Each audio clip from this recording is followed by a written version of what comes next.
नमस्कार दोस्तों, कहानी क्राइम चैनल पर आपका स्वागत है। दोस्तों, आज की हमारी जो क्राइम की कहानी है वो है जयपुर राजस्थान से। तो चलिए दोस्तों, शुरू करते हैं इस क्राइम की कहानी को।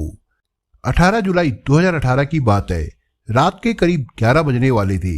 रिटायर्ड बैंक अधिकारी कृष्णकांत गुप्ता ने कुछ देर पहले ही रात का भोजन किया था। इसके बाद कुछ देर टीवी देखा और ड्राइंग रूम में बैठकर पत्नी चंद्रकांता से इधर उधर की बातें की। गुप्ता और उनकी पत्नी जब घर परिवार की बातें कर रहे थे तो उनकी 10 महीने की पोती नितारा दादी की गोद में ही सो गई थी। इस बीच नौकरानी प्रिया ने भोजन के बर्तन वगैरह साफ कर लिए थे। अब कोई काम भी नहीं था। कृष्णकांत गुप्ता को नींद आने लगी तो उन्होंने पत्नी चंद्रकांता से कहा, मैं तो सोने जा रहा हूँ, तुम भी दिन भर की थकी हुई हो, अब सो जाओ और नितारा को भी अपनी गोद से बिस्तर पर लिटा दो। हाँ, मैं भी थक गई हूँ, अपने कमरे में जाकर सोती हूँ, चंद्रकांता ने कहा। कृष्णकांत गुप्ता ड्राइंग रूम से उठकर अपने कमरे में जाने लगे तो उन्हें अपने मकान के पोर्च में कुछ हलचल सी महसूस हुई। उन्होंने गेट खोलकर देखा तो 3 अनजान लोग घर के अंदर खड़े मिले। उन्होंने उन लोगों से पूछा, क्या बात है, तुम कौन हो और यहाँ क्यों खड़े हो? कृष्णकांत गुप्ता के सवालों से घबराकर वे तीनों आदमी सॉरी बोलते हुए ये कहकर वहां से चले गए कि रात के अंधेरे में हम गलती से रामदेव का घर समझकर आपके घर के अंदर आ गए, हमें रामदेव के घर जाना है। वे तीनों अनजान आदमी भले ही वहां से चले गए, लेकिन गुप्ता जी के मन में कई तरह की शंकाएं उठने लगी। कृष्णकांत गुप्ता जयपुर के गोपालपुरा बाईपास पर स्थित पॉस कॉलोनी 10B स्कीम में रहते थे। 3 साल पहले ही वो इलाहाबाद बैंक से अधिकारी पद से रिटायर हुए थे। इस मकान में वो अपनी पत्नी चंद्रकांता और 10 महीने की पोती नितारा के साथ रहते थे। उनका बेटा अंकुर और बहू अंकिता मुंबई में रहते हैं। बेटा अंकुर मुंबई में सेबी में काम करता है। कृष्णकांत गुप्ता ने घर के छोटे मोटे कामकाज और पोती की देखभाल के लिए एक नौकरानी प्रिया साहू को काम पर रख लिया था। उसे रहने के लिए अपने मकान में ही एक कमरा दे दिया था। उसे वो 16,000 रुपए महीने की सैलरी भी देते थे। वो पश्चिम बंगाल की रहने वाली थी। कृष्णकांत गुप्ता को शंका हुई तो उन्होंने कॉलोनी समिति के अध्यक्ष हंसराज और सचिव गोपाल को फोन करके अपने घर बुलाया। इसी के साथ उन्होंने पुलिस को भी सूचना दे दी। 3 संदिग्ध लोगों की बात सुनकर कॉलोनी के लोग उनके यहाँ जमा हो गए। लोगों ने रात में ही गलियों में घूमकर उन संदिग्ध लोगों को ढूंढा, लेकिन वे वहां नहीं मिले। इस बीच सूचना पाकर 2 पुलिसकर्मी वहां पहुंच गए। कृष्णकांत गुप्ता ने उन्हें अपने यहाँ आए 3 संदिग्ध लोगों के बारे में बताया तो उन पुलिस वालों ने भी मोटरसाइकिल से गलियों के चक्कर लगाए और वहां से चले गए। तब तक रात के करीब 1 बज गए थे। उन तीनों अनजान लोगों का कुछ पता नहीं चला तो कॉलोनी के लोग भी गुप्ता जी को सावधान रहने की बात कहकर अपने अपने घर जाकर सो गए। 3 बजे के करीब कृष्णकांत गुप्ता अपने कमरे में जब गहरी नींद में सो रहे थे तो उनकी नींद घर में कुछ लोगों की हलचल की आवाज से टूट गई। वो कुछ समझ पाते इससे पहले ही 2-3 बदमाश उनके घर में घुस आए और उनका मुंह व हाथ पैर साड़ी व चुनरी से बांध दिए। इसके बाद बदमाश चंद्रकांता के कमरे में पहुंचे। बदमाश उन्हें चाकू दिखाकर धमकाते हुए उनके पति के कमरे में ले आए। इसके बाद बदमाशों ने उनके घर से तमाम कीमती सामान बटोर लिया। बदमाशों ने अलमारी के ऊपर रखे चांदी के बर्तन उतारने के लिए चंद्रकांता से कहा तो चंद्रकांता ने अपने पैर में रॉड लगी होने की वजह से ऊपर चढ़ने से इनकार कर दिया। तब बदमाशों ने चाकू दिखाकर उन्हें जान से मारने की धमकी दी तो चंद्रकांता ने कहा कि टेबल पर चढ़कर गिरने से मरूंगी, इससे अच्छा है कि तू ही मुझे मार दे। बाद में एक बदमाश ने टेबल पर चढ़कर चांदी के बर्तन उतारे। लूटपाट के दौरान बदमाशों ने अपने साथ टिफिन में लाया खाना भी खाया। उस टिफिन को बाद में वो मकान के बाहर फेंक गए थे। करीब आधे घंटे तक लूटपाट करने के बाद बदमाश वहां से करीब 15 लाख रुपए के गहने, चांदी के बर्तन और 2.5 लाख रुपए नकद बटोरने के बाद गुप्ता दंपति की 10 महीने की पोती नितारा को साथ ले जाने की धमकी देने लगे। इस पर चंद्रकांता बिफर गई। वो बोली कि सब कुछ लेकर जाओ, लेकिन मेरी पोती की तरफ आंख उठाकर भी मत देखना। मेरे जीते जी तुम मेरी पोती को नहीं ले जा सकते। चंद्रकांता का रौद्र रूप देखकर बदमाशों ने नितारा को तो छोड़ दिया, लेकिन वो 3 मोबाइल फोन और एक टैबलेट तथा कृष्णकांत गुप्ता का ATM कार्ड भी ले गए। बदमाशों ने लूटे गए माल को बैगों में भर लिया। फिर उन्होंने चंद्रकांता और उनकी पोती को एक कमरे में बंद कर दिया और कृष्णकांत गुप्ता को दूसरे कमरे में। इसके बाद बदमाश पोर्च में खड़ी गुप्ता जी की टोयोटा इटियोस कार में सवार होकर नौकरानी प्रिया को भी अपने साथ ले गए। जिस समय बदमाश घर में लूटपाट कर रहे थे उस समय नौकरानी प्रिया चुपचाप तमाशा देख रही थी। प्रिया अपना सारा सामान समेटकर उन बदमाशों के साथ चली गई थी। बदमाशों के जाने के बाद चंद्रकांता ने कमरे की खिड़की से पड़ोसियों को कई आवाजें लगाई, लेकिन किसी ने कुछ नहीं सुना। इस बीच दूसरे कमरे में हाथ पैर बंधे पड़े कृष्णकांत ने किसी तरह खुद को आजाद किया।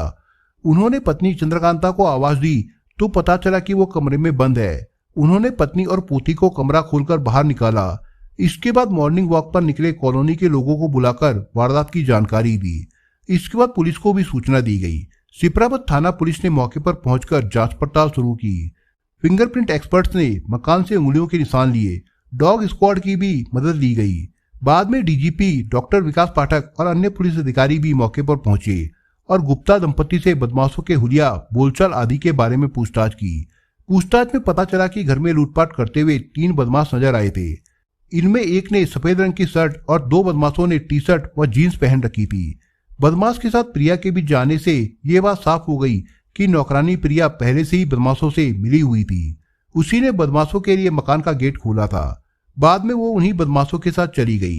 पुलिस का अनुमान था कि घर में भले ही 3 बदमाश घुसे थे, लेकिन उनके साथी आसपास बाहर निगरानी पर जरूर रहे होंगे।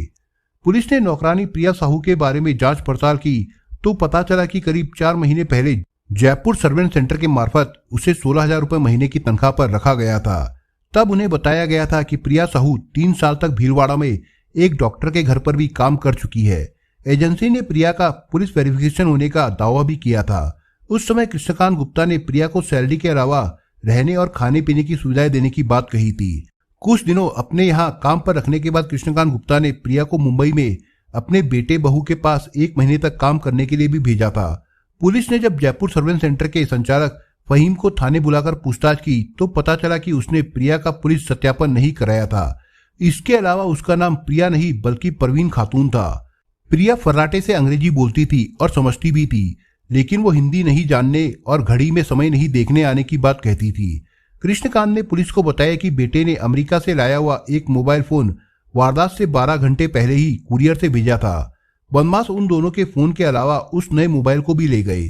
चंद्रकांता जिस टैबलेट पर रात का समय काटने के लिए फिल्म वगैरह देखती थी वो टैबलेट भी बदमाश ले गए थे। वारदात की सूचना मिलने पर कृष्णकांत गुप्ता के बेटे बहू भी 19 जुलाई को ही मुंबई से जयपुर पहुंच गए। गुप्ता के बड़े भाई अशोक गुप्ता जयपुर के ही प्रताप नगर और छोटे भाई अनिल मानसरोवर में रहते हैं। वारदात का पता चलने पर उनके घर रिश्तेदारों और जान पहचान वालों की भीड़ जुटने लगी थी। पुलिस के लिए चुनौती की बात यह थी कि कॉलोनी के जिस मकान में डकैती की वारदात हुई उसके पास ही राजस्थान के पूर्व पुलिस महानिदेशक मनोज भट्ट और जयपुर के महापौर अशोक लाहौटी रहते थे। वारदात का पता चलने पर अशोक लाहौटी कृष्णकांत गुप्ता के घर पहुंचे और मामला दर्ज कराने उनके साथ सिपरापत थाने भी गए। मामला दर्ज होने पर डीसीपी डॉक्टर विकास पाठक ने एक विशेष टीम का गठन किया। इसके बाद टीम को पश्चिम बंगाल भेजा गया। इस बीच पुलिस अपने तरीके से बदमाशों के बारे में सुराग लगाती रही। इसमें पता चला कि वारदात से करीब 20 दिन पहले कृष्णकांत के घर पर नौकरानी प्रिया से मिलने एक युवक आया था। प्रिया ने उस युवक को अपना पति बताया था। पुलिस कृष्णकांत गुप्ता की उस कार का भी पता लगाने में जुट गई जिसमें सवार होकर बदमाश नौकरानी के साथ भागे थे। जांच में पता चला कि वो कार जयपुर से आगरा रोड होकर 19 जुलाई की सुबह करीब 10:30 बजे आगरा का मथुरा टोल नाका पार करके गई थी। इसके अलावा गुप्ता के एटीएम कार्ड से गाजियाबाद में 3 बार में 12,000 रुपए निकाले गए थे। ये जानकारियां मिलने पर पुलिस की एक टीम गाजियाबाद भेजी गई। तकनीकी जानकारियों और खुफिया सूचनाओं के आधार पर वारदात के 5वें दिन जयपुर पुलिस ने 23 जुलाई 2018 को नौकरानी परवीन खातून के अलावा उसके प्रेमी नदीम और एक अन्य बदमाश आमिर खान को गिरफ्तार कर लिया। इनके कब्जे से पुलिस ने कृष्णकांत गुप्ता के घर से लूटी गई कार और वारदात में प्रयोग किए गए 2 चाकू तथा 34,460 रुपए नकद बरामद किए। इन बदमाशों ने लूट का बाकी सामान अपने एक साथी के पास होना बताया। इसके बाद पुलिस ने 24 जुलाई को वारदात के मुख्य मास्टरमाइंड दयाराम सिंह को दिल्ली से गिरफ्तार कर लिया। बाद में 26 जुलाई को 5वें आरोपी दिलसाद को भी गिरफ्तार कर लिया गया। इन अभियुक्तों से पुलिस ने गुप्ता के घर से लूटे गए गहने, चांदी के बर्तन व अन्य सामान बरामद कर लिए। बदमाशों ने लूटी गई धनराशि में से करीब 1 लाख रुपए खर्च कर दिए थे।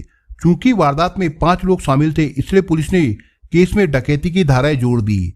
इनके अलावा पुलिस ने फर्जी दस्तावेजों के आधार पर परवीन खातून को प्रिया साहू के नाम से गुप्ता के घर पर नौकरानी पर लगवाने वाले जयपुर सर्वेंट सेंटर के संचालक फहीम को भी 26 जुलाई को गिरफ्तार कर लिया।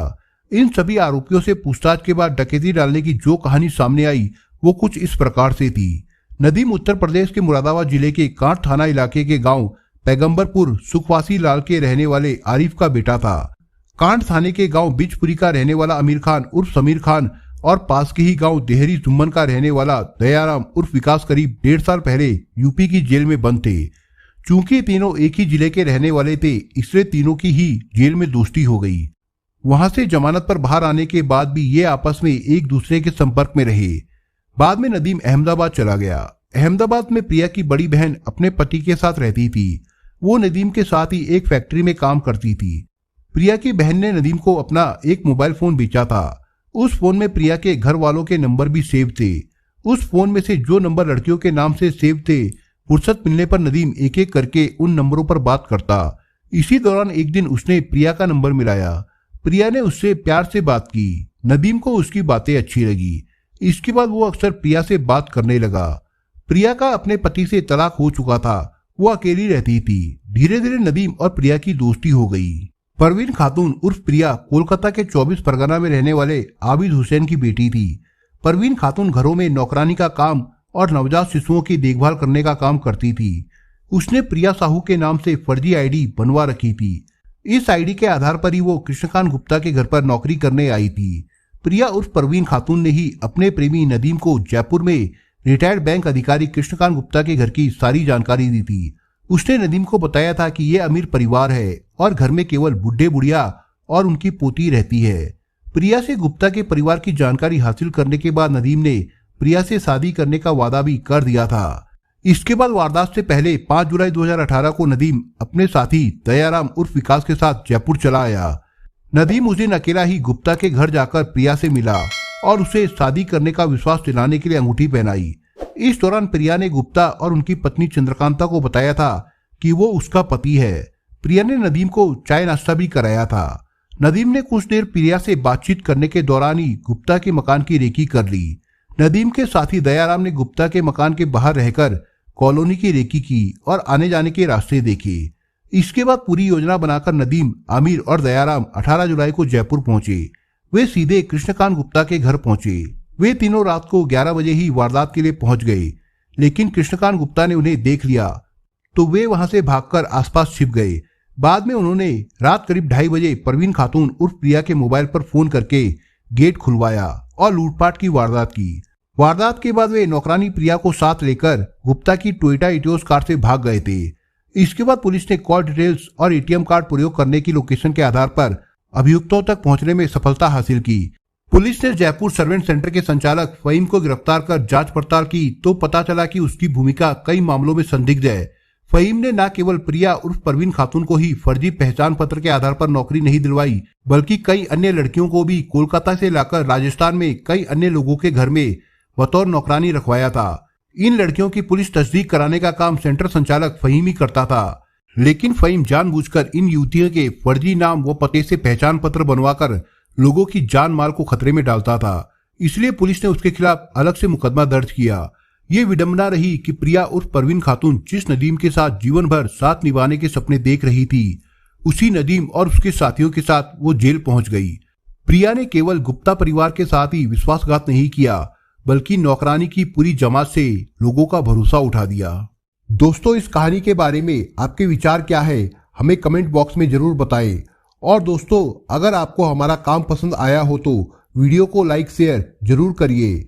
और अगर आपने अभी तक चैनल को सब्सक्राइब नहीं किया हो तो जाने से पहले चैनल को सब्सक्राइब जरूर करिए दोस्तों। धन्यवाद।